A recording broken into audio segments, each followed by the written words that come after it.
Hi everyone, Dr. Shahana here. So let's continue on the theme of Ask Dr. Shahana Anything, our Q&A session. I recently got this question from an Instagram follower, and basically it's stating that they're feeling really depressed, but they can't show anybody how they're feeling. They feel exhausted and they don't know how to deal with this pain that they're feeling. So first of all, let me say, I'm really sorry. I can't imagine what it must feel like to go through life pretending that everything is okay when you actually have so much emotional pain. But I just want to give you this example for 1 second. What if you had diabetes? What if you had high blood pressure? What if you had a broken arm or a broken leg? Would your response to that be, look, I have diabetes, but I can't show anybody. My blood pressure is really high, causing me to have really bad headaches, but I can't tell anybody that. Now, I know those examples don't always work because one is physical and one is mental, but this is where I'm a strong proponent and strong believer that we need to think about mental health as meant for all health.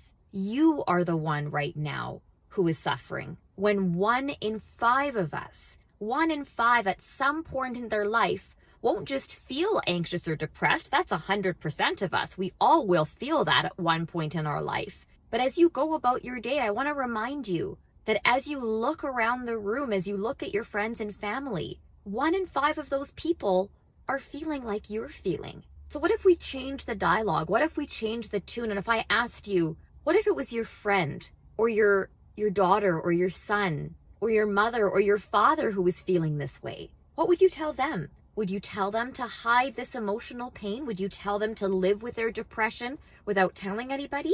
Or would you ask them to do the hardest thing possible, which I know I've been there before, but to pick up the phone, talk to a crisis line, talk to a close friend, talk to your trusted healthcare professional, but talk to somebody? Because the ironic thing is that I never understood before going through this is that this pain, these uncomfortable emotions, this feeling of isolation really breeds just in that. It breeds in being alone. It breeds in darkness. The minute you put a little bit of light on this issue, the minute you tell somebody else, just like you told me, the minute you're voicing this pain, suddenly it doesn't look or feel so scary anymore. So the message here is really to realize how common this is, that you are certainly not alone in feeling this way. And when you go and decide to talk to somebody, my hope, my prayer is that you will be met with the words I was met with, that